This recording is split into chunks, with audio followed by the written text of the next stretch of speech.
Sa video natin ito mga boss, pag-usapan natin yung paggawa ng front elevation. Paano ba gawin kung gagawa tayo nitong front elevation na ito? Kasi napag-usapan na natin dati nung mga previous video yung paggawa ng floor plan. This time itong front elevation na ito yung gagawin natin. Step by step po nating pag-uusapan yan. Kaya lang mga boss, kung bago pa lang pala kayo sa maliit pa lang nating channel, huwag nyo po muna palang kalimutang pindutin yung subscribe. Pero isama nyo rin po yung like at saka notification bell. Okay, umpisahan na po natin yung topic natin. Okay, umpisahan na natin mga boss yung paggawa nito. Para maumpisahan natin ito mga boss, ang gagawin natin, ikakopy lang natin itong floor plan. Dito manggagaling yung mga elevations na yan. Copy lang natin. Once na nakopy natin mga boss, gagawa lang tayo ng line,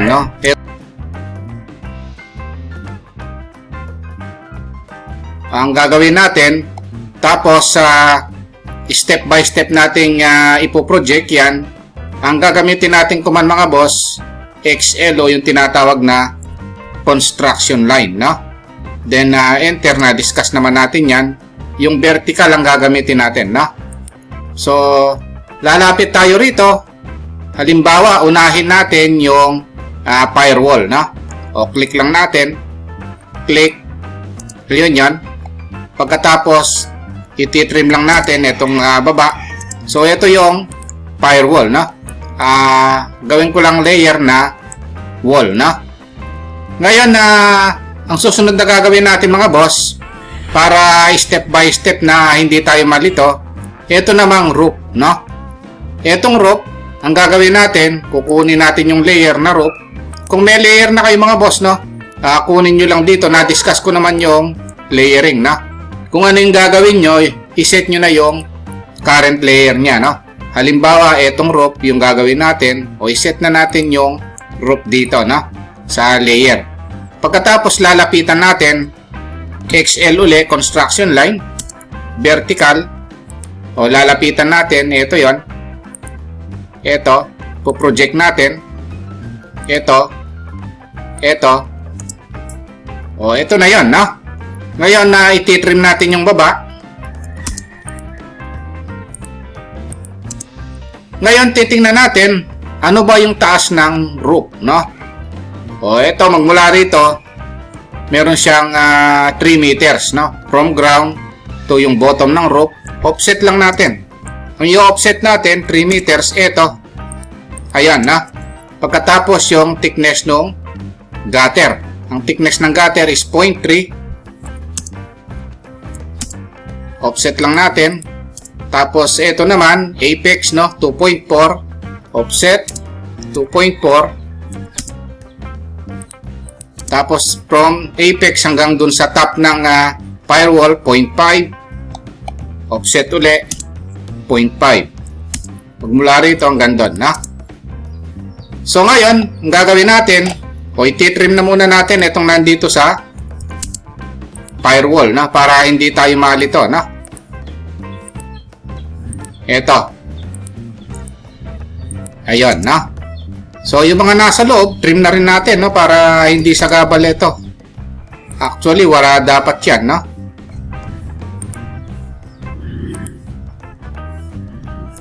Trim natin yan. O, pagkatapos ito naman, dapat wall ito. MA, match properties na discuss naman natin.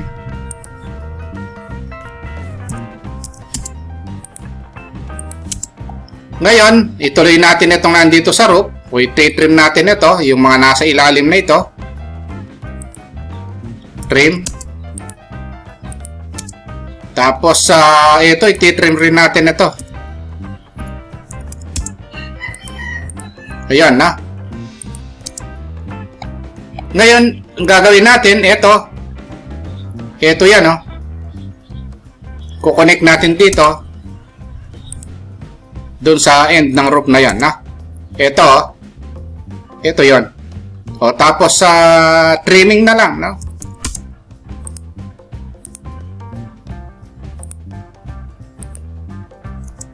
O erase na natin yon. O tapos sa match properties, na-discuss naman natin yung match properties. Ayun, no? Tapos i-copy natin ito. Mula rito papunta ron, no? Para meron sa kabila, mirror na lang natin, no? O trim na lang natin yung sobra. O ito na yung roof, no? Ayan. Ngayon ang susunod na gagawin natin, yun namang wall, no? Yung wall, ito yon. O punta tayo sa current layer na wall, no? Tapos lalapitan natin ito.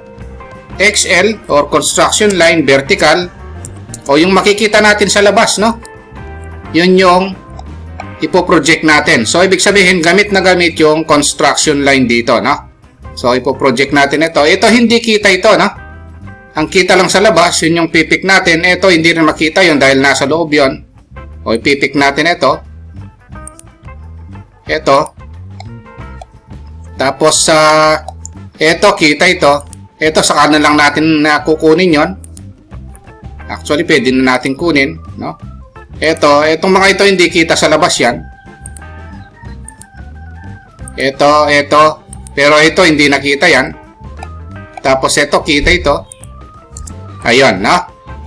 Ngayon, ito na yung mga wall, no? Ititrim natin ngayon yung sobra-sobrang line, no? Sobra-sobra ito. Tapos sobra yung mga nasa taas. Ayun yan, no? Ito na yung mga wall, no? Ngayon, yung bintana. O, gaano kataas yung bintana? 0.9 tapos 1.2. Elevated siyang 0.9 tapos 1.2, no? Offset na naman. 0.9. Ayun, no? Tapos 1.2. Ayun, no? So, eto yon, no? Yung bintana na yan, no? Ayun, no? Tapos trim na lang muna natin. So, ito yung bintana. Actually, trim dapat din ito. O, ito yon, no? Yung doors and windows yan. DW. Or lagyan natin ng ibang kulay para madaling makita, no? O, tapos eto. Window yan. Titrim lang natin. Na-discuss naman natin yung trimming, no? So, ibig sabihin, lahat ng gagawin natin magmumula doon sa floor plan, no? Ipo-project natin pababa, no? Ngayon, subukan natin gawin itong poste, no? Yung column, kunin natin. Ang kulay yellow, no? By layer. Construction line na naman, no? Vertical. Dito galing yan, no? Ito yung poste. Tapos trim na natin. Ito yung ititrim, pati ito. Ito, yung mga nasa baba na yun, trim na rin natin. Mauna yung poste kesa dun sa line na ito. O, gawin na rin natin yung biga, no? So, match properties muna natin. Yung biga, offset natin, 0.3 yan. Ayun, match properties tayo. Kaya importante yung mga dating command natin mga boss. I-review natin, no? Fillet radius 0.3 rin. Ayun, no?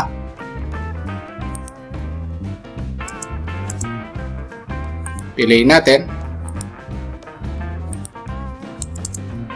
O, tapos ito, yung mga line na yon nasa loob, mas una yung biga, no? Kaya ititrim natin yung mga nasa loob.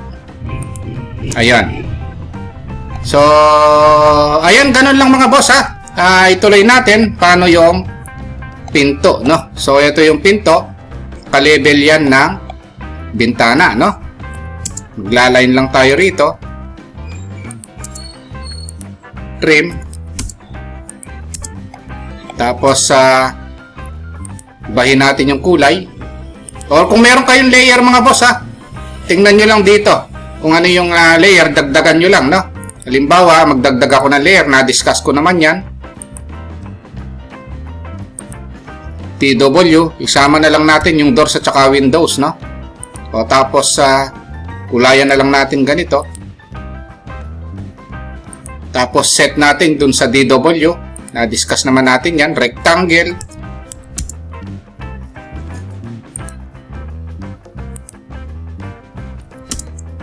Medyo lumampas, no?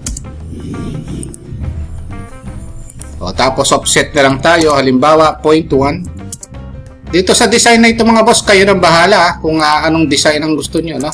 Sample lang naman ito.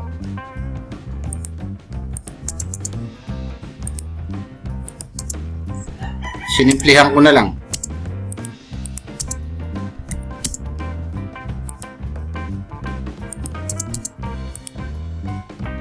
Para magmukha lang pinto, na?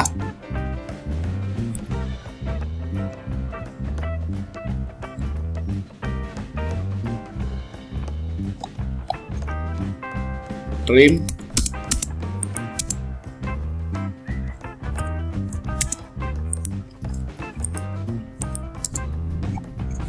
Kunwari, gawa natin ng doorknob, kahit pa, lagyan lang natin.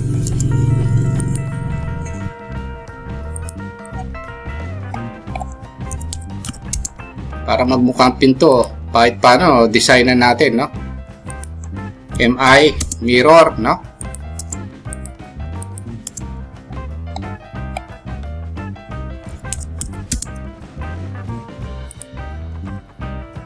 Pag nagawa naman yung isa, mirror na lang mga boss, ha? Pag mga simple design na ito. Pero kung ano yung design na nakikita nyo doon sa pinagagawa, yun yung gawin nyo. Ito, sample ko lang naman ito, no?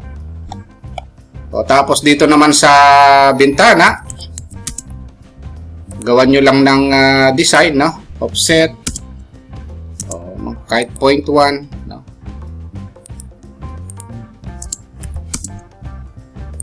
Tapos kung gusto nyong i-hatch mga boss, meron namang hatch, no? Na-discuss ko naman yung pag-hatch. Dito naman sa rope, subukan natin gawin yung ridge rolls, no? Offset lang tayo ng 0.1. Tapos trim na lang.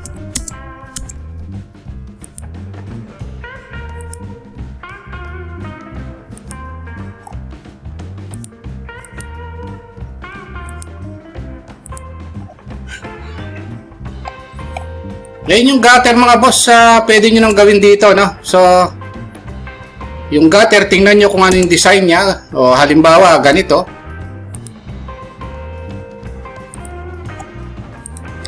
Kulay white ko na lang ito. Simplihan na lang natin. Halimbawa, 0.05. 0.05.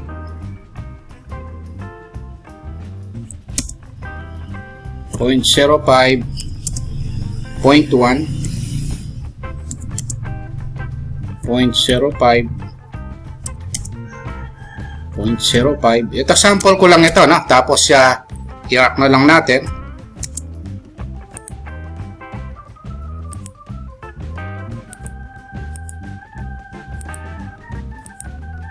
Once nagawa naman yung isa, copy na lang, no? Tapos ito, copy nyo na lang.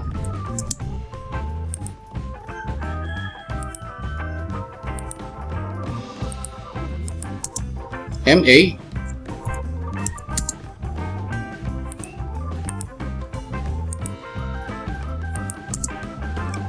O dito naman, copy nyo na lang. Hawakan dito. Erase ito. Tapos kung meron siya sa kabila, mirror na lang, no?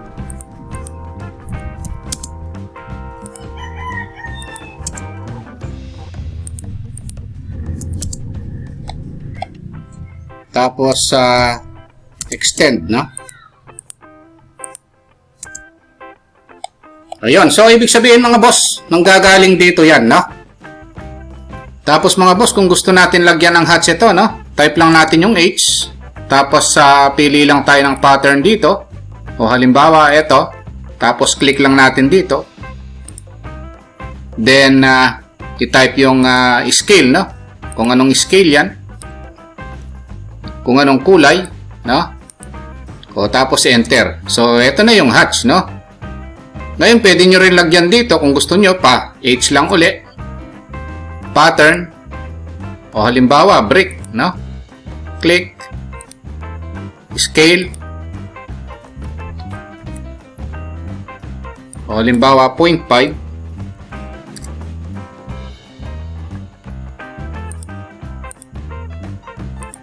Enter. O kung gusto nyo palitan ng kulay.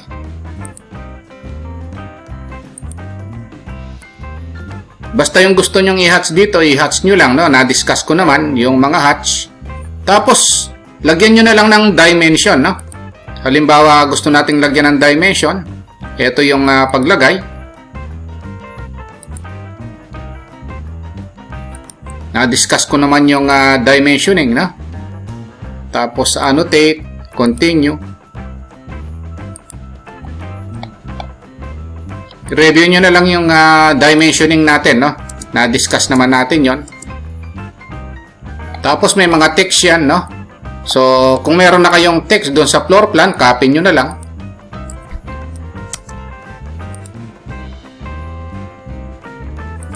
Tapos edit na lang, no? Na-edit naman yan.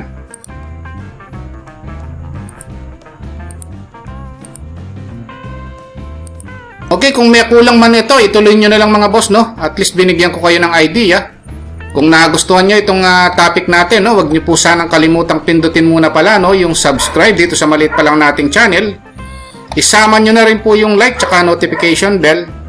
Thank you very much at God bless po sa inyong lahat.